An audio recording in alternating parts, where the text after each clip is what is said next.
G'day and welcome to this week's edition of the Advocate Footy Wrap. We're here again at our home, I guess these days, the Ulverston Footy Club. A frigid Ulverston Football Club, let me tell you. She's been I think winter's arrived, Jordan. She was a bit of dusting of snow on Mount Roland this morning, and it's bloody cold. I think we should go inside. Yeah, for the first segment anyway. Let's go.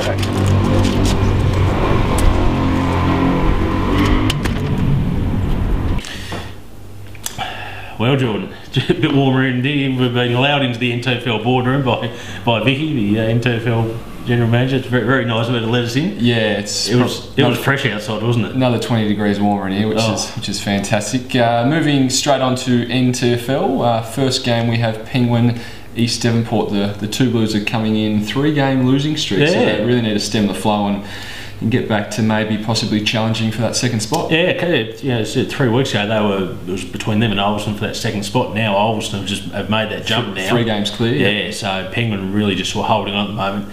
Look, they're going to beat East Devonport on the weekend. Eastwood were no match for Wynyard on last Saturday, so percentage booster for Penguin I think coming up. But Peter Temple will have a few concerns, I reckon. The boys have just tailed off a little bit after a really nice start. Yeah. Big game at Latrobe this week. Huge game. Latrobe taking on Smithton now.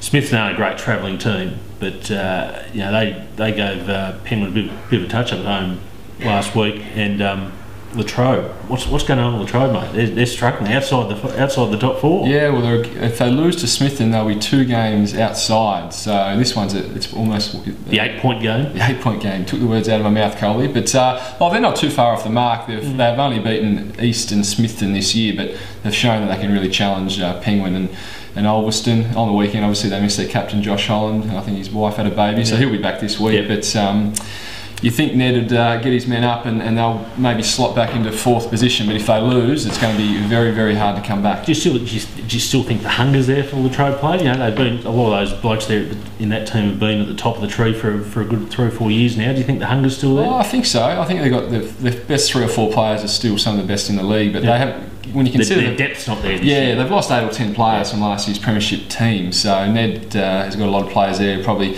only reserve players, but have to play seniors because their depth, and we've obviously been well documented about guys not maybe putting in the hours on the training track. Yeah.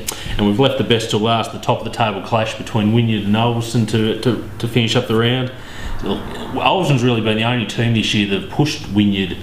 Right to the death. 4 quarters. Right to the death, yeah. At Wynyard this time, are you expecting Ulverston to do the same? Or do you think Wynyard will sort of put their foot down a bit this week? Well, I think last time they played there was close to 200 points, but Wynyard had the luxury of resting Zach Smith last week. Hanavi, I don't think Zane Murphy's playing for 4 or 5 weeks, so you'd think all those 3 guys would come back in. So, look, Ulverston are probably clearly the second best side in the comp at the moment, but there's a massive gulf in between them and Wynyard. Yeah, I especially thought with Wynyard last weekend, so it's Devonport with Nick Pearce back in that forward line now, just him, Sharman and Betts.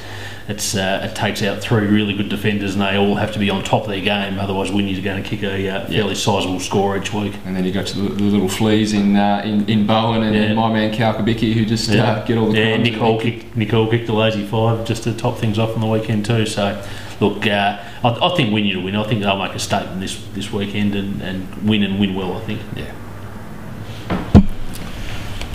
Right, now we'll move on to TSL now, Jordan. We've come back outside. The weather looks like it's cleared up a little bit. I've got a lot of layers of protection on. You're not too bad, but it's okay at the moment. Yeah. We'll brave it. I'm sure there's worse conditions ahead coming up the weekend. It's supposed to be a bit of rain, I think. But move on to the TSL. Just quickly touch on the state game last week down Belrube. Great performance by the Tassie boys to beat the NEAFL. Jason Laycock best on ground. Just continues to stamp his dominance.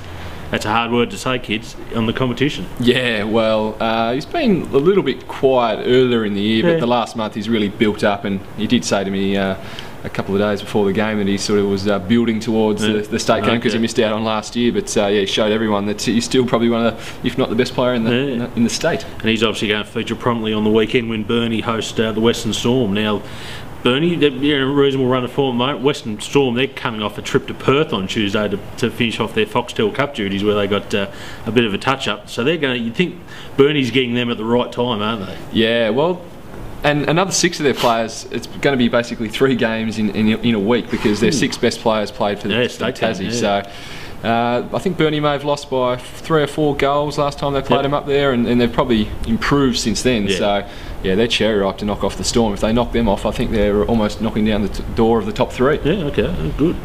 And the other Northwest match for this week in the TSL is at Launceston on Sunday, where Devonport travel up to play the Blues. And look, that's a winnable game for Devonport.